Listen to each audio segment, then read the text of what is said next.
বুবু বিদেশে একটা ছেলের সাথে প্রেম করে। ছেলের নাম ফরাদ, ইটালি থাকে, এখন দেশে আইছে। বুবু আপনারা কি ভালোবাসে, আপনার থেকে আরো অনেক ভালোবাসে ওই ছেলেরে। আপনার সাথে ফোনে কি কথা বলে বুবু?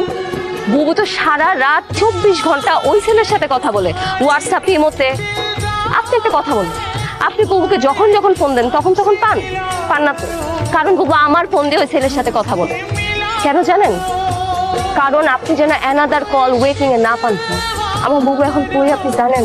ওই ছেলের সাথে দেখা করতে একটা হোটেলে গেছে। আমার পাখি আমার হাতি ধরতে দেয় না, আবার আরেক বেটার লোকে আরেক হোটেলে যাইবো? না না, আমি এসব বিশ্বাস করি না। বুবু যে আপনার হাত ধরতে দেয় না, এটাও বুবুর একটা অভিনয়। বুবু আপনার হাত ধরতে দেয় না, কিন্তু ওই ছেলের সাথে একটা হোটেলে। আমার বুবু তো, আমি এর থেকে আর বেশি কিছু বলতে চাই না। ওই ছেলে বুবুরে ছবি পাঠাইছে, আমার ফোন দিয়ে মেসেজ করে দেখেন। আপনি যেন আমি এখনো আমার বুবুকে ফোন দিতে পারি, সে তো ওই ছেলের সাথে হোটেলে আছে। কি অবস্থা?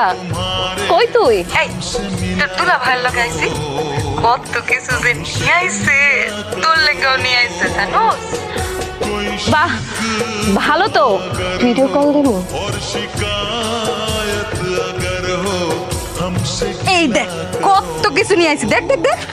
তুই যে মিজান ভাইয়ের সাথে এগুলো করছিস, তো একদম কাজটা ঠিক করিস নাই। মিজান ভাই খুব কষ্ট পাবে যদি এগুলো জানে। মিজান ভাই একটা ভদ্র মানুষ, সহজ সরল মানুষ, তার মনটা এত ভালো। তুই কেন মিজান ভাইকে ঠকাইলি? কোনটা ঠিক আর কোনটা বেঠিক ওইটা আমি খুব ভালো করে বুঝি। আকি তোর আমার এগুলো বুঝানো লাগবে না, আমার নিজের ভালো আমি নিজে বুঝি। মিজান ভাই, আপনার কি অবস্থা? আপনি কি সারাত বাড়িতে যান নাই? সারাত খাওয়া দাওয়া করেন নাই, বাড়িতে যান নাই, এখানে এভাবে পড়ে আছেন, এটা কোনো কথা? খেয়াল এইসব পাগলামি করতেছেন। কি করছেন নিজের চেহারাটা কোন তো? আপনি যারা বিশ্বাস করেন, অন্ধের মতো বিশ্বাস করেন। এটাই আপনার সব থেকে বড় দোষ মিজান ভাই। আমি আপনার হাতটা ধরতে চাই, সারাটা জীবন আপনার পাশে থাকতে চাই। আগে তুই কি পাগল হয়ে গেছোস? কি যাতা কথা কইতেছোস? তোরে আমি বইনের নজরে দেখি। মিজান ভাই, তুই যা কইতেছোস সেটা আমার পক্ষে সম্ভব না। আমি আপনার বিয়ে করতে চাই।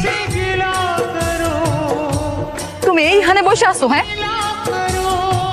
এই আমি যে তোমারে পাগলের মতো খুঁজতাছি সেই দিকে তোমার কোনো খেয়াল আছে? গতকাল রাত থেকে আমি তোমারে কতবার ফোন দিছি, তুমি দেখো তো, একটাবারও তুমি আমার ফোন ধরো নাই। তুমি কি মনে করছো তুমি এরকম লুকায় থাকবার আমি তোমারে খুঁজে বাইর করতে পারবো না? তুমি আসলে আমার কোনো খোঁজ খবরই রাখো না এখন। আর আমি কি করতেছি, কই আছি, তোমার জানার কোনো ইচ্ছা